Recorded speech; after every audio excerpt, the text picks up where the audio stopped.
of an answer for Edmonton. The improved effort tonight could give the Warriors home ice advantage as the series shifts to Moose Jaw for games 3 and 4 next week. The last 3 Oil Kings games, and Quentin Howden, like much of his mates, an off night for him in game 1. He was -3 and held off the score sheet for the first time in 4 games, but you have God keep our land. I mean, is he the next Shea Weber, or is he a hybrid between Shea Weber and Chris Pronger? Number 3, F3, sometimes was too deep, couldn't support the pinch. Already, what little we've seen in this game looks like a better forechecking rhythm that this Moose Jaw Warrior team has to be in.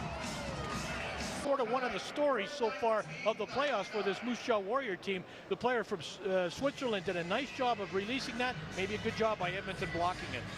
Oil Kings on a 20-game winning. Anything else tangled up with them, and get an opportunity to see this Edmonton team on the power play. They were. Hello to number 4 of your Edmonton Oilers. The Edmonton Oil Kings lead Quentin Howden and the Moose Jaw Warriors 1-0 here in Game 2 of the Husky Eastern Conference Final. Quentin, I take it despite the 1-0 setback after 20 minutes, did you like a lot more about how your team went about its business in that period as opposed to what we saw here Friday? Yeah, a lot better.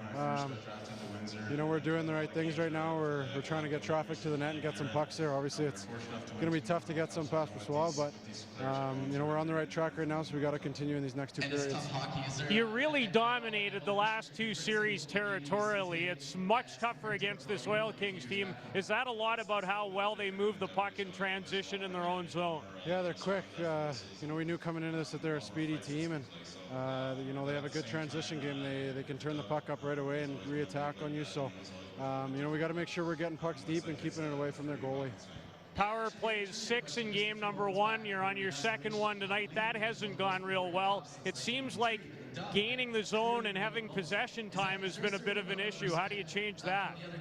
Just got to make sure we're doing the right plays. I mean, we're trying too much right now. We're trying to make the fancy plays, trying to get over the blue line when, you know, we just got to get it in and get on pucks and, you know, skate it in and get some opportunities from that.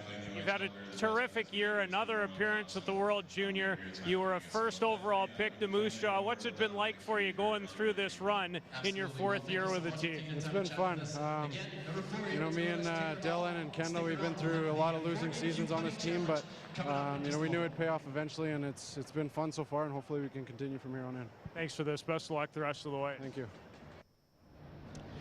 Jordan Peddle, the only goal, is second of the postseason to give the Edmonton Oil Kings a 1-0 lead over the Moose Jaw Warriors. Game 2 of the Husky Eastern Conference Championship with Moose Jaw Warriors play-by-play man James Gallo. Much better opening, at least for the Warriors tonight after that 6-1 loss in Game 1. Yeah, definitely. I mean, this is the Moose Jaw Warrior team that we saw in the first 2 rounds of the Western Hockey League playoffs. A lot more physical, a lot better job coming from down low and getting themselves in front, and a lot better on the rush as well. I mean, you look at the play by Quentin Howden and Braden Point on the beautiful chance on Laurent Brossois late in the frame. That's something we didn't see a lot of in the first game, but this is a team that you know, has faced a little bit of adversity, but you know, so far they're trying to battle back, and it almost seems like they need to get that one, and after you can get that one, it may be able to snowball. Yeah, Braden Boyd had that great opportunity, and we were kind of joking yesterday about playoff MVPs, and right now he's arguably the guy for Moose Jaw. Well, I mean, he scored some big goals. I think Quentin Howden's 15 points right now may take an exception to that. I think Quentin has really elevated his game. I mean, fans have been able to see World Junior Quentin Howden. I'm in a firm belief, and a lot of other people agreeing with me, that Quentin Howden may be playing his best hockey of his Western Hockey League career. Now, Braden Point, he has scored some big goals. The double overtime Game 4 win in the first round against the Regina Pats, and then, of course, the series clincher against the Medicine Hat Tigers. I think with Braden, it's soaking in the atmosphere, realizing what it takes to win. Maybe 2 years from now, Braden Point, MVP.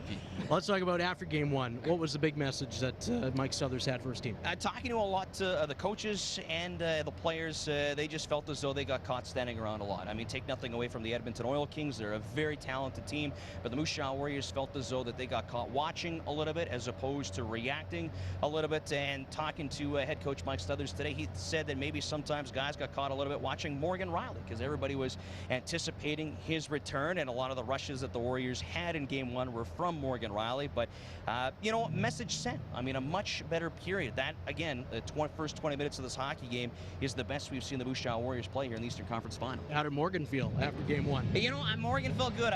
Going into the series, I'd asked him, you know, how long is it going to take to get back? He says, you know, there's obviously going to be a little bit of rust. For him, it was taking that first hit or the battle along the boards.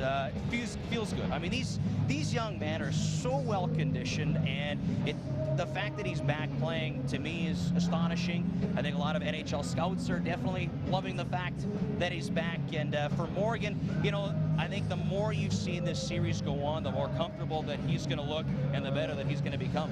What do you think of Edmonton now that you've seen them in 4 periods? And what was the biggest challenge that Moose Jaw had to face with the Oil Kings going into this series? Well, for me, the Oil Kings is their defense. I mean, guys like Griffin Reinhart, Mark Pysyk, Keegan Lowe, Ashton Sonner, Martin and Gurnett, they've got a very steady defense. They generate a lot of their offense from the defense. We're seeing here tonight their defense can be mean. Griffin Reinhart has had a couple of good body checks. He's played well down low, and they clear the puck up to their forwards very quickly to move the puck back up the ice. They're also a very good transition team. You see in Game 1, the Warriors maybe got caught flat a little bit coming back defensively, and that was one of the messages for them. And as well for Edmonton, I think I'm seeing a lot of them down low. I mean, the Jordan Peddle goal was nicely set up, just a second and third effort getting away from the Warrior forward and the defenseman driving towards the net. And to me as well, you have to look at Laurent Brossoit, the reigning CHL player of the week, or goaltender of the week rather. This young man has seen 12 shots through the first 20 minutes and is looking pretty good right now. He's been tough to beat throughout the entire playoffs. Well, you mentioned their puck movement, Edmonton's, and was that maybe not so much a surprise, but something that maybe Moose Jaw hasn't seen yet in the playoffs and maybe caught them off guard a little bit? Was that Brossoit? The puck movement, sorry. No, I think the Warriors, that's pretty much what they expected. I mean, Edmonton, again, is a very well-skating team. They're able to get up the ice very quickly. Guys like Michael St. Croix, Tyler Maxwell. TJ Foster, I think, is a guy that doesn't get a lot of credit for his speed. He is very, very quick. And they've also got active defensemen. Martin Gurnett, who hasn't rushed the puck up as much as I've seen him do in the past, or even guys like Griffin Reinhart, Keegan Lowe, Mark Pysyk. These are guys that are not scared to jump up in the rush, lead the charge, and then as well maybe go 4 guys low, and they're quick to come back to the points. I mean, the Warriors are expecting a well-skating Edmonton team. They're expecting them to, you know, come at them very hard. It's just a matter of the Warriors making those quick decisions, maybe catching the Oil Kings with that defenseman down low and starting some odd-man rushes the other way. We've only got about 20 seconds, but what do you think about the Western Conference, and Portland's off to a 2-0 start? Well, amazing. I think you couldn't paint a better picture if you're a road team to go in a place like the Toyota Center and come away with 2 wins. But the Portland Winterhawks played well from what I saw last night, but don't count out the Tri-City Americans. Brendan Shinneman and all those guys, definitely they are not out until someone wins 4. Thanks so much for doing this, James. Anytime, guys. There's James Gallo from the Moose Jaw Warriors broadcast, the play-by-play man. We just touched on Portland and Tri-City. Marcel Nobles was back-to-back game winners. He had the OT winner in Game 1. Still laboring a little bit as he skates back deep into the Edmonton zone. Yeah, this is what Morgan Riley brings to this hockey club. When those 2 guys go crashing into the wall deep in their own zone, this is a go sign for Morgan Riley. He picks up that puck and he's got one thing in mind, and that's go up the ice with it. Loves it, all that important, but Beach will show you a couple of hits of his too after that. School in Langley, he was 10 years old. He'd never played a second of hockey on skates growing up. He'd played road hockey with his friends and family, but they'd stick him in the net. He'd said, I had fun, and then they put him in goalie school. That was a good parent. Again makes a save. That one off Miller. Man, is he putting on a show. Here's Braze. His shot scores! Finally! Braze beats Brossoit on the 32nd shot on goal. The 20th of the period. A power play goal, and it's a 2-1 hockey game. I can't tell you how many passes Morgan Riley made inside the offensive zone. He is he sees the game like you're about 100 rows up, believe me. And then finally they get the chance. It's a little innocuous. There's the shot from the point. A big body in front. Dick Miller might have deflected it. It might have gone off an Edmonton Oil King. It really doesn't matter. It was a clinic, folks, by Morgan Riley in the offensive zone. But it's this shot here on the way to the net that looks like it's deflected. It might be Miller's goal in front of the net. And finally, this Warrior team gets rewarded for their work. Definitely will not, in my opinion, be back with Edmonton next year. Probably everybody except the 20-year-olds in Pesek. He showed some of his best hockey in these 2012 Western Hockey League playoffs. He's a very high pick. You go back a couple of years, 10th overall to the New York Rangers. Self-admittedly, when I've talked to him in the last couple of weeks, the first half of his season didn't go anywhere near as well as Fight as Wilson drops the gloves. And now we're getting the kind of playoff intensity and feeling that we didn't see in game number 1, as the Moose Jaw Warriors and Edmonton Oil Kings in a big knot at the side of Brossois. I think Cody Beach is in the middle of this. I'm not completely sure, Dan, but I know that we talked about it, about the hit he put on Lazar. He put a terrific lick, Beach did, on Pesek, pardon me, and Keegan Lowe. He just kind of shook it off and went around him.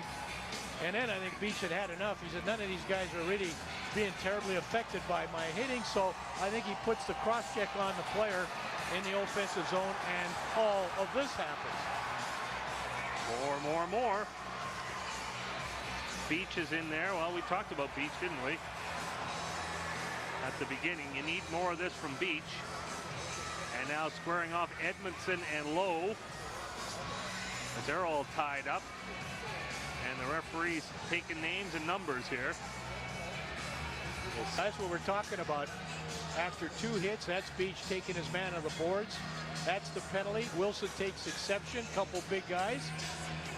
And Beach is just absolutely man-handed in terms of poise, in terms of staying with the program for the Edmonton Oil Kings. They've been very, very solid. Took a 1-0 lead in a period number 2 and have just stayed with it, have outshot, or been outshot rather, by the Warriors, Dan, now 42-25. So, well, I was going to say there's only been 1 misconduct. Yeah, 1 misconduct. That went to Beach. So Beach is. Dan, we've been talking about the Fab Five, not only us, 3 games all season. They're 30-3 in that building. They lost 1 in the playoffs there. There was no team in the entire Canadian Hockey League that had fewer home losses than Mike Stothers' Moose Jaw Warriors. And then if you're going to go on the road and you're going to get swept in the first 2 games, and you're, if you will, trying to set something up. 8 saves. Old serve on home ice, but they're going to a rink that has been very